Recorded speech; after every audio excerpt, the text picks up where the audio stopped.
ओला अमीगोस friends, welcome to friends classes. आज मैं आप लोग के साथ क्या डिस्कस करने वाला हूँ, ये कुछ क्वेश्चंस हैं जो यूपी बोर्ड है ना क्लास 12th के केमिस्ट्री में आ सकते हैं। आ सकने का है ना मतलब क्या है, प्रोबेबिलिटी बहुत ज़्यादा है क्योंकि मैंने इन क्वेश्चंस को प्रीवियस 5 ईयर्स है ना 5 साल के जो पेपर्स हैं प्रीवियस उनसे थोड़ा सा देख करके एक्सट्रैक्ट करा हुआ है, तो इनके चांसेस काफ़ी ज़्यादा हैं इस टाइप के क्वेश्चन आने के। ठीक है, तो जैसे आप देखोगे यहाँ पे लिखा हुआ है क्या, वैकल्पिक क्वेश्चंस ऑप्शनल वाले।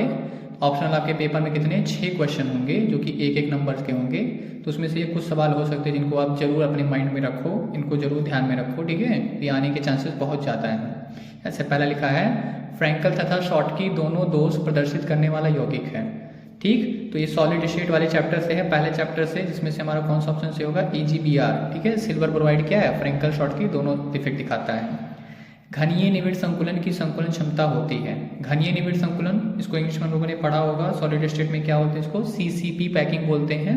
ठीक है, तो उसकी संकुलन क्षमता कितनी होती है घनीय निविड़ संकुलन की, 74%। ये आपका ऑप्शन राइट हो जाएगा।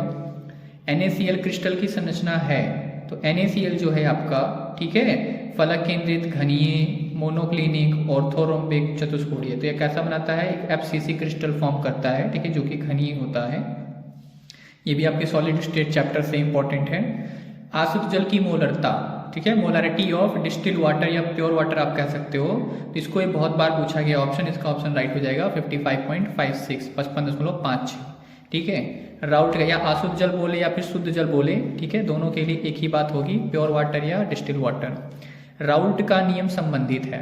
ठीक, ये भी आपका कौन से चैप्टर से है, विलियन वाले चैप्टर से ही है। क्वथनांक से, हिमांक से, पराशर दाब, वाष्प दाब, तो राउट का नियम किससे संबंधित था आपका, ठीक है, यहाँ से था, सॉरी ये पराशर दाब नहीं, वाष्प दाब से रिलेटेड है आपका। ठीक है, वाष्प दाब से, वेपर प्रेशर से। विशिष्ट चालकता की इकाई है, विशिष्ट चालकता, ठीक है, आपने देखा होगा विशिष्ट चालकता कप्पा जो था हमारा क्या था उसका, पर ओम पर सेंटीमीटर, पर ओम पर सेंटीमीटर। इलेक्ट्रोड विभव निर्भर करता है, अच्छा आप देखोगे आप यहाँ पे ये भी दे सकता था आपको पर मीटर पर ओम, यहाँ पे आपको ये भी दे सकता था, पर ओम को आपने याद करा होगा, इसको महो भी बोलते हैं, सीमेंस भी बोलते हैं, तो सीमेंस पर मीटर या सीमेंस पर सेंटीमीटर भी कह सकता है। ठीक है, तो ऑप्शन सब सही हो जाएंगे इसमें, देखोगे। इलेक्ट्रोड विभव निर्भर करता है, ये आपके कौन से वाले से है, विद्युत रसायन वाले चैप्टर से है। तो इलेक्ट्रोड विभव किस किन बातों पे निर्भर करता है, धातु की प्रकृति पर, विलयन की मोलरता, विलयन के ताप, इन सभी पर। तो जो इलेक्ट्रोड पोटेंशियल है ना, इन सभी बातों पे निर्भर करता है, आपने पढ़ा होगा, धातु की नेचर पर भी कि इलेक्ट्रोड किस धातु का बना है, विलयन की मोलरता कितनी है, कम ज्यादा, विलयन के टेम्परेचर पे, तो हमारा ऑप्शन सही हो जाएगा इन सभी पर। प्रथम कोट की अपक्रिया का अर्धायु समीकरण है। ठीक है, इस तरह के क्वेश्चन जनरली आते रहते हैं, तो प्रथम कोट का जो हमारा क्या फर्स्ट ऑर्डर रिएक्शन है उसका अर्धायु समीकरण क्या होता है, तो याद करा होगा आपने T हाफ, पहले तो उसको T हाफ से नोट करेंगे, 0.693/K, तो ऑप्शन ये सही हो जाएगा। ठीक है, यहाँ पर भी कुछ बच्चे जा सकते थे T हाफ K/0.693, कंफ्यूज नहीं होना है, ऊपर क्या रहता है 0.693। निम्न में कौन प्राकृतिक कोलाइड है ना, कोलाइडल सोल्यूशन, वहां से आपका आ गया पृष्ठ रसायन, सॉरी पृष्ठ रसायन से नहीं होगा ये। ठीक है, प्राकृतिक कोलाइड है, तो प्राकृतिक कोलाइड क्या हो जाएगा आपका, रक्त हो जाएगा, आपने ब्लड याद किया होगा। ठीक है, ब्लड क्या होता है, प्राकृतिक कोलाइड। और ब्लड कैसा कोलाइड था, ये पॉजिटिव कोलाइड था क्योंकि उसमें क्या था, हीम था, तो एक धन आवेशित कोलाइड था। द्रव विरोधी कोलाइड है, द्रव विरोधी स्टार्च, गोंद, जिलेटिन, स्टैनिक ऑक्साइड, तो आपने याद किया होगा कोलाइड 2 प्रकार के होते हैं, द्रव विरोधी और द्रव रागी, जिसमें स्टार्च, गोंद, जिलेटिन क्या है, द्रव रागी है, और स्टैनिक ऑक्साइड जो होगा ये हमारा ऑप्शन सही होगा, द्रव विरोधी है। आप याद करोगे कि द्रव विरोधी कोलाइड कौन थे, मेटल और मेटल के ऑक्साइड या मेटल के हाइड्रोक्साइड्स। ठीक है, ये क्या होते हैं, द्रव विरोधी कोलाइड होते हैं, तो ये मेटल का क्या है, ऑक्साइड है। जीनॉन का कौन सा फ्लोराइड असंभव है, जीनॉन का कौन सा फ्लोराइड असंभव, ये आपके P ब्लॉक चैप्टर से है, HCF2, HCF3, HCF4, HCF6, तो इसमें ऑप्शन आपका सही हो जाएगा HCF3। हमने पढ़ा था यहाँ पे कि जीनॉन जो है वो ऑड नंबर के फ्लोराइड्स, ठीक है, ऑड नंबर बॉन्डिंग्स नहीं बनाता, वो कैसा इवन नंबर बॉन्डिंग बनाता है। ठीक है, सम सहसंयोजी बॉन्ड बनाएगा, तो 2, 4, 6 इस तरह के फ्लोराइड बनाता है। ऑक्साइड में भी ये HCO या HCO2 इस तरीके से बनाता है। निष्क्रिय गैसों की खोज का श्रेय किसे जाता है? ठीक है, अक्रिय गैस जो है उन्हें किन्हें खोजा था? तो साइंटिस्ट का नाम है रैले। ये आपका कुछ थ्योरेटिकल क्वेश्चन हो गया, पीछे से वहां से पूछ सकता है। हेट्रोलिप्टिक संकर है। हेट्रोलिप्टिक और होमोलिप्टिक दो तरह के उपसंयोजी यौगिक होते हैं हमारे में। उपसंयोजी यौगिक से है ये चैप्टर से। तो फेरिस यहाँ पे साइनाइड है, यहाँ पे अमोनिया और सल्फेट दो लीगेंड हैं। यहाँ पर भी केवल एक ही लीगेंड है और यहाँ पर भी केवल एक ही लीगेंड है। तो हेट्रोलिप्टिक क्या होता है? जिसमें दो या एक से ज्यादा टाइप के लीगेंड हो। तो कौन सा हो जाएगा आपका? ये ऑप्शन सी हो जाएगा। और देखेंगे आगे तो आपको दिखेगा यहाँ पे कुछ और क्वेश्चन जो कि ऑर्गेनिक से आपके हो सकते हैं। पीछे वाला सेक्शन जो इनऑर्गेनिक से था, बहुत ज्यादा चांसेस हैं उनके आने के। ये ऑर्गेनिक से कुछ क्वेश्चन जैसे लिखा है क्या? CaCl3 क्लोरोफॉर्म है, ऑक्सीकरण पर देता है। तो क्लोरोफॉर्म का जो ऑक्सीकरण हुआ था तो उसने कौन सी गैस दिया था आपको? Phosgene COCl2, फॉर्मिकम FCOH, carbon tetrachloride CCl4 या CO2। तो हमने याद करा होगा कौन सा गैस देता है? Phosgene gas. इसलिए उसको किस में रखा जाता है? आपको क्लोज्ड कंटेनर में रखा जाता है क्लोरोफॉर्म को ना, इसका ताकि वो क्या ना हो पाए, ऑक्सीकृत ना हो पाए, नहीं तो वो ऑक्सीडाइज हो जाएगा क्लोरोफॉर्म, तो जहरीला हो जाएगा, फॉस्जीन गैस बना लेगा। आइडोफॉर्म परीक्षण नहीं देता है। Ethanol, benzophenone, ethanal, acetophenone. ठीक है, आइडोफॉर्म परीक्षण कौन नहीं देता है? तो एथेनॉल, बेंजोफिनॉल, एथेनल, एसिटोफिनॉन। देखेंगे आप तो एथेनल में भी CO बॉन्डिंग है, एसिटोफिनॉल में भी क्या है? CO बॉन्डिंग है। एथेनॉल का फॉर्मूला देखेंगे तो क्या होता है? CH3CHO। ठीक है, CH3CHO। तो इसमें भी आइडोफॉर्म परीक्षण देगा। बेंजोफिनॉन जो है आपका, ठीक है, बेंजोफिनॉन जो है वो आपका आइडो परीक्षण नहीं देगा।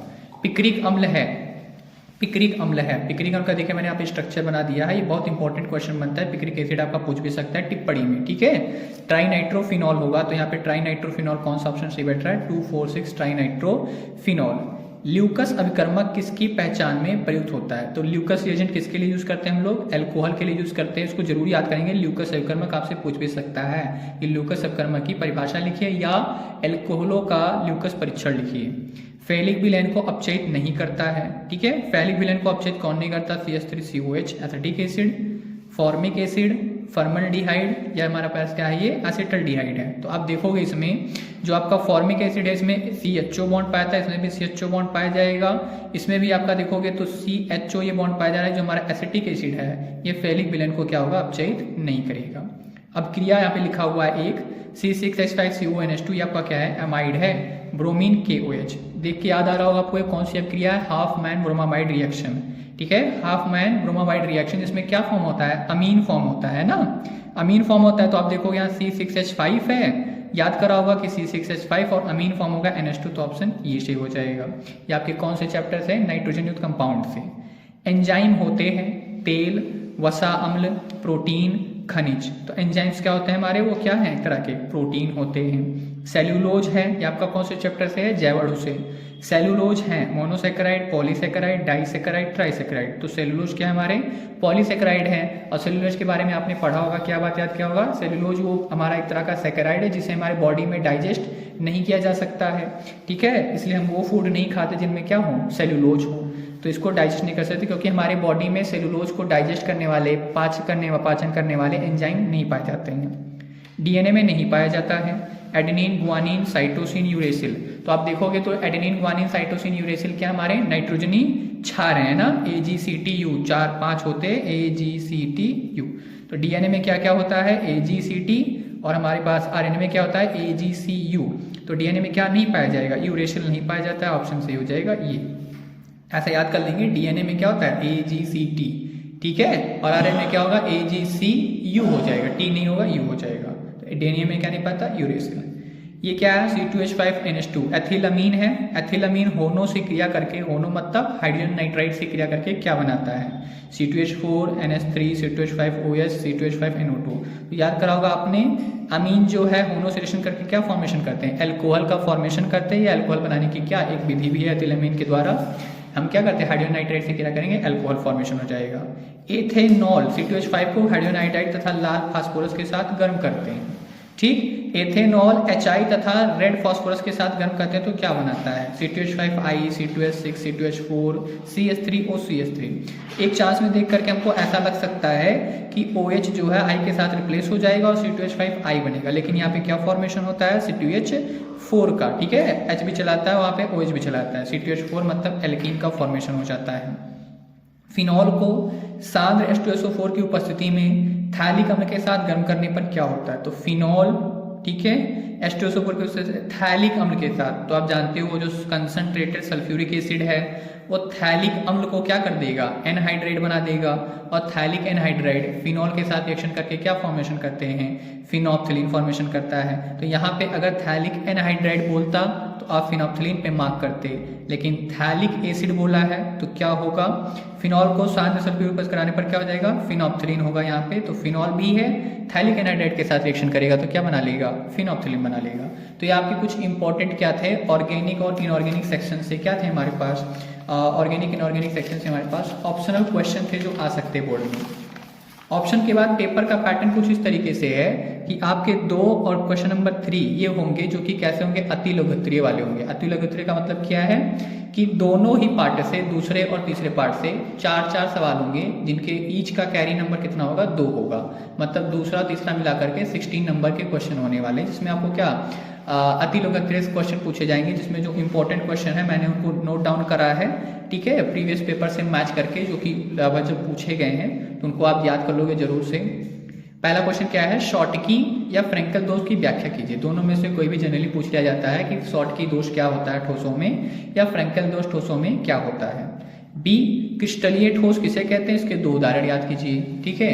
तो क्रिस्टलीय ठोस और अक्रिस्टलीय ठोस जो कि स्टार्टिंग डेफिनेशन और पॉइंट होते हैं हमारे किसमें? ठोस अवस्था में। तो इसलिए जनरली एक छोटा सा सवाल बन सकता है, क्रिस्टलीय ठोस किसे कहते हैं, ठीक है। एक यौगिक 2 तत्वों X तथा Y से निर्मित है। Y तत्व के परमाणु CCP बनाते हैं तथा X तत्व के परमाणु अष्टफलकीय रिक्तियों में भरे हैं। यौगिक का सूत्र बताइए। यह भी आपका कैसा है?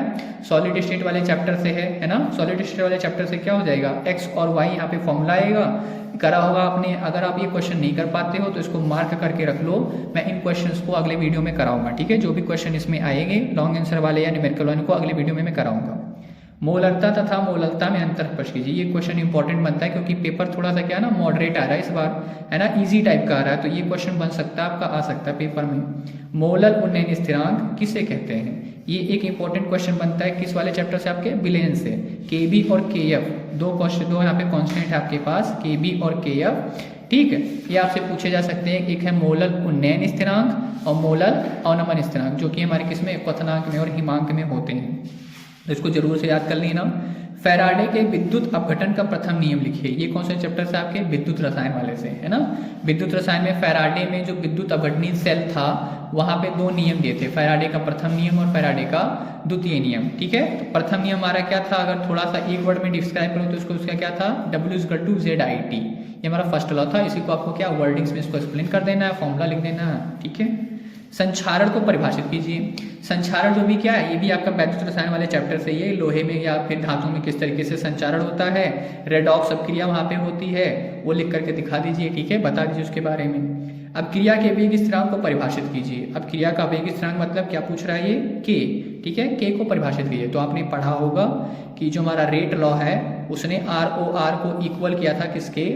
K के, और कंसंट्रेशन टर्म्स के। तो अगर कंसंट्रेशन टर्म यूनिट हो, ठीक है, डिफिनेशन में यहाँ के कंसंट्रेशन टर्म अगर यूनिट हो तो जो K है हमारा किसके इक्वल हो जाता है? अपक्रिया दर के। वेग स्थिरांक को अपक्रिया दर कब कहते हैं? जब इकाई सांद्रता हो, ठीक है, वहां पे। प्रथम कोट की अपक्रिया के लिए वेग स्थिरांक का मान इतना है। अब वेग स्थिरांक का मतलब मान कितना दिया है? क्या दिया है? K दिया है। K की वैल्यू आपको गिवन है, पर सेकेंड उसका यूनिट हो गया। इस अपक्रिया के अर्धायु की गणना कीजिए। तो देखिए क्वेश्चन देखने में बड़ा लग सकता है, लेकिन ये बहुत छोटा सवाल है। क्यों? क्योंकि ये किस रिलेशन पे लगेगा? आपका T½ पे। T½ क्या होता है? 0.693/K। तो आपको बस K की वैल्यू रख करके कैलकुलेशन करनी है और T½ तुरंत निकल जाएगा। भौतिक अवशोषण तथा रासायनिक अवशोषण में 2 अंतर लिखिए। फिजिकल एब्जॉर्प्शन और केमिकल एब्जॉर्प्शन में 2 अंतर लिखिए। ये आपका इंपॉर्टेंट सवाल बनता है किससे? पृष्ठ रसायन वाले चैप्टर से, ठीक है, पूछा जा सकता है। स्वर्ण संख्या की परिभाषा लिखिए। ये एक इंपॉर्टेंट क्वेश्चन है, ठीक है, तो ज्यादा बार, बहुत ही बार पूछा गया है पेपर में, कहीं ना कहीं आपको मिल जाएगा ये, ठीक है। स्वर्ण संख्या की परिभाषा दीजिए। ये भी आपके पृष्ठ रसायन वाले चैप्टर से है।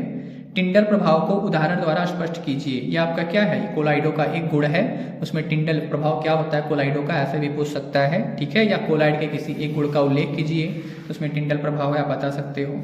निस्तापन किसे कहते हैं, जिस भट्ठी में निस्तापन किया जाता है उसका नाम लिखिए। तो निस्तापन आपने याद करा होगा, ये तो एक बहुत नॉर्मल सा सवाल होगा, ठीक है, 10th में भी हमने इसको पढ़ा हुआ है। निस्तापन किसे कहते हैं, ठीक। वायु के एब्सेंस में क्या करेंगे, जो कार्बोनेट्स होते हैं उनको गर्म किया जाता है, जिससे क्या ऑक्साइड प्राप्त होता है, ठीक है। किस भट्ठी में होता है, जनरली शायद ये आपका कट चुका हुआ है, लेकिन फिर भी आप इसको देख लेना एक बार, ठीक है। ये आपके कौन से चैप्टर से, धातुओं के निष्कर्षण के सिद्धांत में से। फास्फोरस PF5 बनाता है और नाइट्रोजन NF5 नहीं बनाता, कारण, ठीक है। ये एक छोटा सा सवाल जो कि बनता है, पूछा जा सकता है आपसे। फास्फोरस और नाइट्रोजन सेम ग्रुप के हैं, ठीक है, 15 वाले। ये पूछ रहा है कि ऐसा होता है, P फास्फोरस जो है PF5 बनाता है और N जो नाइट्रोजन है ऐसा नहीं करता। इसका रीजन क्या था कि नाइट्रोजन के पास क्या नहीं है, खाली d ऑर्बिटल, रिक्त d कक्षक नहीं है, जिस वजह से ये अपना वैलेंसी को एक्सटेंड नहीं कर पाता है 5 तक, ठीक है। ये 5 मतलब 5 तक बना पाता है फास्फोरस, क्योंकि इसके पास d ऑर्बिटल थे, खाली रिक्त d कक्षक थे। होम्स सिग्नल में किस गैस का प्रयोग किया जाता है, ठीक, ये इंपॉर्टेंट सवाल बनता है, आपसे पूछा जा सकता है। होम्स सिग्नल क्या था, कैल्शियम कार्बाइड जो होता है हमारे पास, ठीक है, कैल्शियम कार्बाइड को जब हम लोग पानी में घोलते हैं तो वहां पे क्या हुआ था, कैल्शियम कार्बाइड को या फास्फाइड को, तो फॉस्फीन गैस निकली थी। ये फॉस्फीन गैस क्या होती है, जलने लगती है, उसमें क्या होता है, लाल लाल धुआं बनने लगता है, ऐसा लगता है वहां पे क्या कोई मतलब लाइट जल रही हो, तो जो कि सिग्नल का काम करता है, ठीक है। इसको आप लोग एक बार मैच कर लीजिएगा कि होम सिग्नल में किस गैस का प्रयोग किया जाता है। ये ऑर्गेनिक के कुछ, इनऑर्गेनिक के कुछ क्वेश्चन थे। ऑर्गेनिक में देखोगे अगर क्वेश्चन 2 और 3 में ऑर्गेनिक के क्या क्या सवाल हो सकते हैं। ये क्या है, कंपाउंड।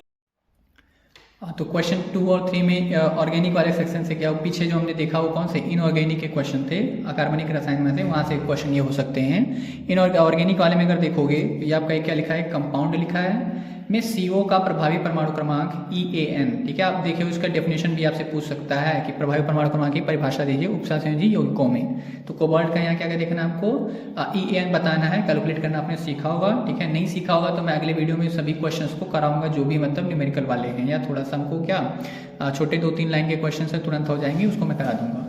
लीगेंड को उदाहरण सहित स्पष्ट कीजिए, ये क्वेश्चन बनेगा आपका। लीगेंड जो हैं उनको एग्जाम्पल दे करके बताइए कि लीगेंड क्या होते हैं, तो उसमें आप लीगेंड के बारे में बताओगे, जितने टाइप के होते हैं, ठीक है, कौन कौन से होते हैं, मोनोडेंटेट, डाइडेंटेट, पॉलीडेंटेट, ठीक है। उसमें हमारे पास न्यूट्रल, पॉजिटिव और नेगेटिव लीगेंड होते हैं। लैंथेनाइड संकुचन से आप क्या समझते हैं, ये आपके कौन से है, D और F ब्लॉक से है, तो वहाँ पे लैंथेनाइड संकुचन एक इंपॉर्टेंट क्वेश्चन पूछता है, ठीक है, बन सकता है कि लैंथेनाइड संकुचन से क्या होता है। हाँ, इसका उपयोग भी याद कर लीजिएगा, सॉरी इसका प्रभाव याद कर लीजिएगा, इसके क्या इफेक्ट पड़ता है, ठीक है, लैंथेनाइड संकुचन से। DDT क्या है, इसका उपयोग लिखिए, ये एक इंपॉर्टेंट सवाल होता है, ये भी आ सकता है, ठीक है। DDT क्या है, तो आपने पढ़ा होगा कि जो क्लोरल था, क्लोरल का किससे, क्लोरोबेंजीन से हमने रिएक्शन कराया था तो DDT का निर्माण हुआ था, ठीक है। हैलोएल्केन वाले चैप्टर में ये मिलेगा आपको। क्लोरोफॉर्म को रंगीन बोतल में क्यों रखते हैं, इसका कारण सही से स्पष्ट कीजिए। क्लोरोफॉर्म को रंगीन बोतल में क्यों रखते हैं, ठीक है, वही कारण जो है रंगीन बोतल में रखते हैं ताकि वो ऑक्सीकृत ना हो, और ऑक्सीकृत होगा तो क्या हो जाएगा, वो फॉस्जिन गैस जो कि एक जहरीला हो जाएगा, ठीक है, इसलिए क्लोरोफॉर्म को रंगीन बोतल में रखते हैं। सेटजेफ नियम या मार्कोनिकॉफ नियम को उदाहरण सहित स्पष्ट कीजिए, या आपका एक रूल टाइप आपसे पूछ सकता है कि सेटजेफ नियम, मार्कोनिकॉफ नियम, इनको स्पष्ट कीजिए, या भी आपका कहाँ मिलेगा, हैलोएल्केन वाले चैप्टर में आइए, सेटजेफ और मार्कोनिकॉफ नियम, ठीक है। वहाँ पे हमने जब बनाने की विधि थी तो उसमें उसको पढ़ा होगा आप लोगों ने। फिनॉल अम्लीय गुण प्रदर्शित करता है, क्यों, फिनॉल जो है अम्लीय नेचर दिखाता है, आप बताएंगे तो इसका फिनॉल क्या करता है, आपका जो फिनॉल होता है, ठीक है, वो क्या बना सकता है, आपको डिजोल्व करने पर फिनॉक्साइड आयन बनाता है, और जो फिनॉक्साइड आयन है, ठीक है, रेजोनेंस की वजह से स्टेबल रहता है, तो किसी भी एसिड का कॉन्जुगेट बेस जो है जितना ज़्यादा स्टेबल होगा वो उतना ज़्यादा क्या एसिडिक होगा या एसिडिक कैरेक्टर शो करेगा, ये रीजन वहाँ पे बता देंगे। निम्नलिखित का IPAC नाम लिखिए, तो आप इसको देख सकते हो, या IPAC नेम जनरली पूछा जा सकता है इस बार पेपर में, क्योंकि मॉडरेट लेवल का, ठीक है, आसान पेपर आएगा, थोड़ा सा ईजी पेपर आएगा, तो जनरली हो सकता है IPAC आपसे दे दे इसका, नहीं तो आपके कोऑर्डिनेशन कंपाउंड के IPAC जरूर रहेंगे पेपर में। मॉलिस परीक्षण किस प्रकार किया जाता है, ठीक है, ये एक बार इसको याद कर लीजिएगा, मॉलिस परीक्षण की, ठीक है। ग्लूकोज की D तथा L संरचना लिखिए, ये भी एक क्वेश्चन है जो आता ही रहता है पेपर में कि ग्लूकोज या फ्रक्टोज दोनों में से आप D और L स्ट्रक्चर याद कर लीजिएगा इनके। स्मिट अपक्रिया द्वारा प्राथमिक अमीन कैसे बनाएंगे, ठीक है, तो ये एक नेम रिएक्शन है, स्मिट अपक्रिया, हाइड्रोजोनिक एसिड वहां से बनाया था हम लोगों ने। तो एसिटिक एसिड हाइड्रोक्लोरिक एसिड से रिएक्शन करा था तो बनाया था उसने क्या, प्राथमिक अमीन प्राइमरी अमीन बना था। तो सिमेट अपक्रिया को याद कर लेंगे। या आपके थे कुछ क्वेश्चन जो कि कितने नंबर के थे, आपके 2-2 नंबर के सवाल थे जो कि आपको 2 और 3 में मिलेंगे, ठीक है। इसके बाद जो आप देखोगे क्वेश्चन नंबर 4 और 5, ये 2 सवाल मिलेंगे आपको। ये किस नेचर के हैं, लघु उत्तरीय हैं। लघु उत्तरीय मतलब ये 3 और 4 नंबर के होंगे आपके। 3 और 4 नंबर एक क्वेश्चन कैरी करेगा जिसमें से आपको 4-4 सवाल रहेंगे, ठीक है। तो ये लघु उत्तरीय क्वेश्चन है जिसमें मैंने ऑर्गेनिक और इनऑर्गेनिक से मिला करके कुछ क्वेश्चन दिए हैं। स्टार्टिंग जो है वो इनऑर्गेनिक वाले सेक्शन से है। फलक केंद्रित घनीय एकक कोष्ठका की संकुलन क्षमता की गणना कीजिए। ये कौन सा यूनिट सेल आपका, FCC। तो आपने देखा कि हमारे पास क्या होते हैं, यूनिट सेल्स होते हैं, FCC, SCC, BCC, ठीक है। और हमारे पास HCP है, लेकिन SCP आपके बोर्ड्स में नहीं है तो आप ऐसे करते, ये 3 आपके पास यूनिट सेल होते हैं जिनकी पैकिंग इफिशियंसी आप याद कर लीजिएगा। संकुलन क्षमता कैसे कैलकुलेट करते हैं, डेरिवेशन कराया गया होगा, उसको याद कर लीजिए, जनरली पूछा जाता है। निम्नलिखित पर टिप्पणी लिखिए, ठीक है। ये कुछ टॉपिक्स हैं जिन पे आपको क्या देखेगा, टिप्पणी देने के लिए बोल देता है, लिखने के लिए बस आप उनके बारे में जानते हैं, लिखिए क्या होता है। जैसे स्वर्ण संख्या हो गया, गोल्ड नंबर, कोलोराउस का नियम। कोलोराउस का नियम आपको कहाँ मिलेगा, जो हमारा इलेक्ट्रोकेमिस्ट्री है वहाँ पे, ठीक है ना। कोलोराउस का नियम माने विद्युत रसायन जो है वहाँ पे आपको दिखेगा। हार्डी-सुलजे नियम, ठीक है। हार्डी-सुलजे नियम आपको किस में मिलेगा, कोलाइड में मिलेगा। कोलाइडों के अस्कंदन के लिए नियम लगाया जाता है ना। ये पेप्टिकरण, ये भी कहाँ मिलेगा आपको, कोलाइड के सॉल्यूशन मिलेगा। पेप्टिकरण क्या है, एक तरीका है, मेथड है, विधि है जिससे क्या करा जाता है, कोलाइडों का निर्माण किया जाता है। संक्षारण, ठीक है। संक्षारण किसमें से आपको मिलेगा, ये विद्युत रसायन वाले में से है, धातुओं का संक्षारण। फिर से टॉपिक, तो ये कुछ इंपॉर्टेंट टॉपिक हैं जो एग्जाम में पूछे जाते हैं, बस नेम लेकर के। क्वेश्चन अगला क्या है, शून्य कोट या प्रथम कोट की अपक्रिया के लिए समाकलित वेग समीकरण। ये क्वेश्चन तो आपका पेपर में रहेगा ही रहेगा, या तो इसके न्यूमेरिकल रहेंगे, ठीक है, या तो इसकी डेफिनेशन मतलब सॉरी डेरिवेशन होगी इसकी करने के लिए, पेपर में ये है। शून्य कोट या प्रथम कोट की अपक्रिया के लिए समाकलित वेग समीकरण, तो हमारे पास जो इक्वेशन आया था वो आपको डिराइव करने के लिए बोलेगा कौन सा।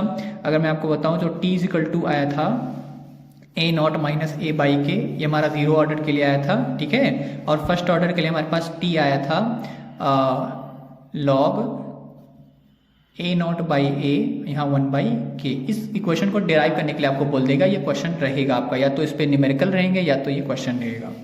डी, ये आपका क्या लिखा हुआ है, एक क्या सेल निरूपण दिया हुआ है, सेल के EMF की गणना करने के लिए बोल रहा है। सेल निरूपण दिया है, EMF को निकालने के लिए बोल रहा है। ये दिया हुआ क्या, स्टैंडर्ड आपका ऑक्सीडाइज ऑक्सीकरण विभव और अपचयन विभव दिया हुआ है। तो सेल निरूपण में आपको पता चल जाएगा ये क्या हो रहा है, अपचयन हो रहा है, और ये क्या हो रहा है, ऑक्सीकरण हो रहा है। तो दोनों पार्ट आप जानते हैं, किसका ऑक्सीकरण किसका अपचयन हो रहा है। तो इस पार्ट को आप बता सकते हैं क्या करके, नर्स्ट इक्वेशन लगा करके बता सकते हैं, ठीक है। हैलोजन के ऑक्सो अम्ल क्या होते हैं, इनमें हैलोजन की ऑक्सीकरण संख्या दर्शाइए, संरचना लिखिए। तो ये आप याद किए होंगे, पी ब्लॉक वाले से है। गर्म और सांद्र नाइट्रिक का कॉपर के साथ अपक्रिया, ये अपक्रिया पूछ सकते हो क्योंकि कॉपर ने जब इसके साथ रिएक्शन करा था तो 2 टाइप का रिएक्शन दिया था। गर्म और सांद्र नाइट्रिक अम्ल कॉपर के साथ रिएक्शन करके अलग अलग प्रोडक्ट बनाते हैं। कॉपर नाइट्रेट तो बनता ही है, H2O निकलता ही है, ठीक है। एक में क्या होता है, NO2 गैस, और एक में क्या होता है, NO, ठीक है। ये 2 प्रोडक्ट अलग अलग करके निकलते हैं। ये आपको डिफाइन करना है, सॉरी आपको याद करना है कि गर्म और सांद्र के साथ कॉपर HNO3 रिएक्शन करेगा, क्या क्या बनाता है, इसको मैं एक्सप्लेन करूंगा नेक्स्ट वीडियो में। निम्नलिखित के उपयोग लिखिए, क्या उपयोग होता है इनका, हीलियम, नियॉन, ऑर्गन। देखोगे तो ये सब क्या है, अक्रिय गैसेस, इन अक्रिय गैसेस का क्या यूज है।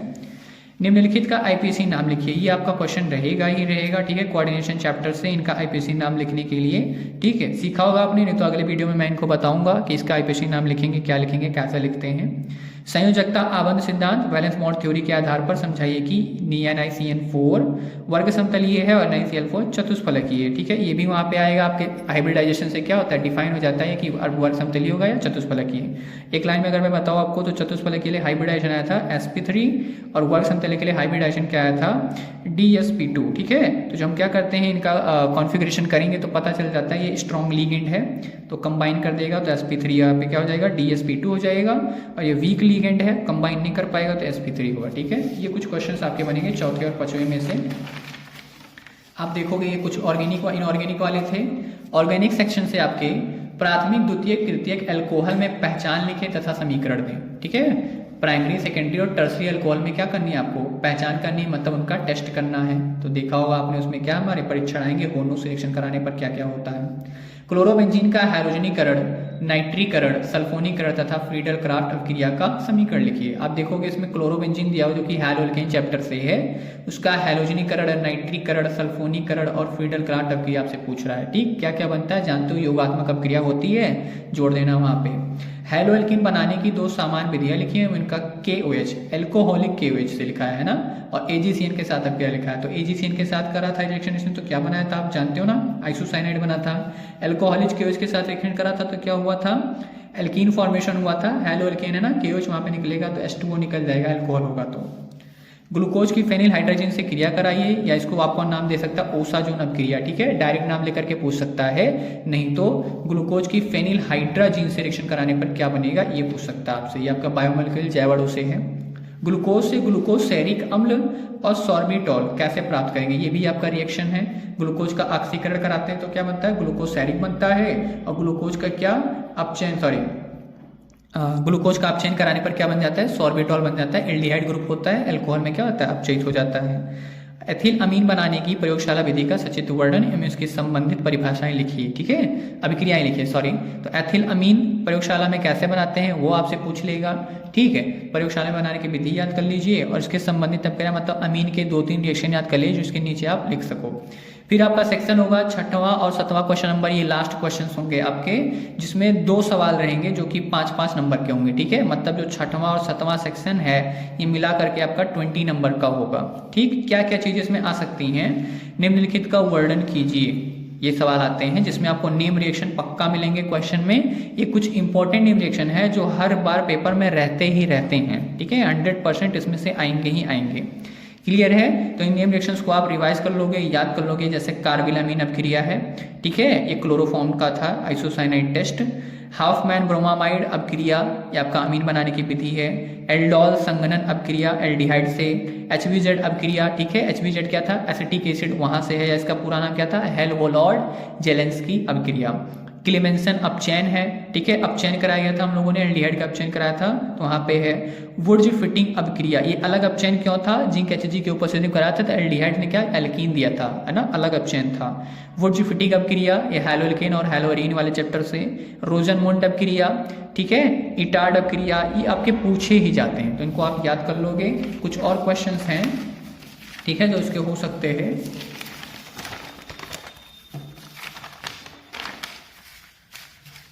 या फिर कुछ और क्वेश्चंस हैं क्या, हैलोअल्केन की SN1 तथा SN2 अभिक्रिया की क्रियाविधि लिखिए, ये आपसे पूछा जा सकता है।